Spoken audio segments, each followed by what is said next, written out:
Folks, NBC News is out there hyperventilating again, and somebody has to bring a little sunlight and common sense to the panic, and it may as well be me.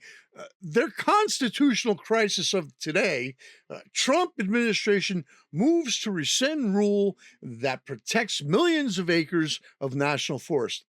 Cue the somber music, the concerned anchors, and the environmental groups clutching their pearls.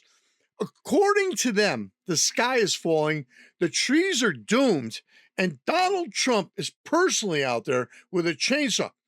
Let's cut through the nonsense. What actually happened is straightforward. The U.S. Forest Service, under Agricultural Secretary Brooke Rollins, has filed a proposed rule to rescind the old 2001 roadless area conservation rule. It's 25 years old. The Clinton era one size fits all federal lockdown that has locked up nearly 45 million acres. Some numbers float around 44 to 59, depending on who's counting, of national forest land. That rule banned most road building, logging, and other active management in those inventoried roadless areas. For 25 years, it sat like a bureaucratic straitjacket. The Trump administration's position is simple and frankly overdue. Give authority back to the local national forest managers who actually know the land, the conditions, the fire risks, and the communities downstream. No more distant Washington dictate that treats a dry Western forest the same as everything else. Secretary Rollins put it plainly: outdated restrictions have kept tens of millions of acres off limits to the very treatments that improve forest health and reduce wildfire risk. And folks, look at the data they don't like to highlight. More than 40% of those inventory roadless areas, especially out west, have high or very high wildfire hazard potential. Only about 5% have seen meaningful hazardous fuels reduction treatments in recent years. Meanwhile, the country is dealing with yet another brutal fire season. Millions of acres have already burned. Overgrown, insect riddled, disease stressed stands don't magically become safer when you refuse to thin them or put in access. NBC and the usual environmental groups are screaming this will open the floodgates to destructive logging, more roads, more ignitions, the end of the pristine wilderness. That's classic. They act like every acre will instantly become a clear cut moonscape.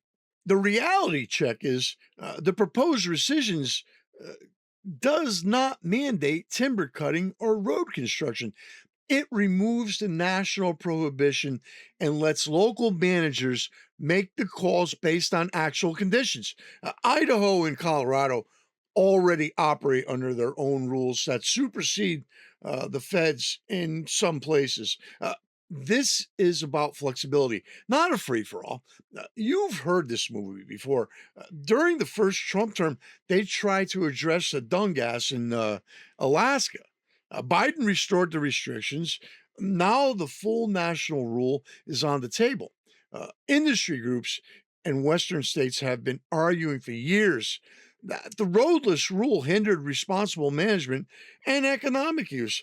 Multiple lawsuits tried and failed to kill it earlier. Now, an administration that prioritizes results over symbolism is acting.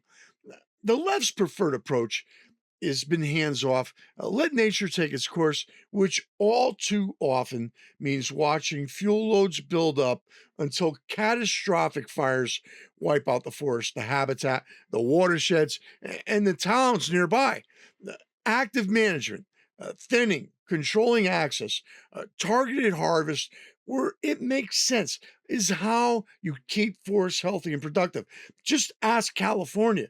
It's not radical. It's Forestry 101 that somehow became radioactive the moment It conflicted with the environment lobby's narrative. So when NBC frames this as the Trump administration moving to rescind a rule that protects millions of acres, understand the translation. They're describing the end of a rigid federal barrier that local experts say has made it harder to protect those same acres and the people who live near them. One side wants a permanent lockup and press releases. The other side wants tools, local knowledge, and reduced fire risk. That's the story, not the meltdown version, the facts version. And we'll keep tracking this as the public comment period opens and the process moves forward. Don't let them scare you with the headline. Look at what's actually being proposed. Common sense is making a comeback, folks. This is where we are today in America. We'll be back, and we hope you will too.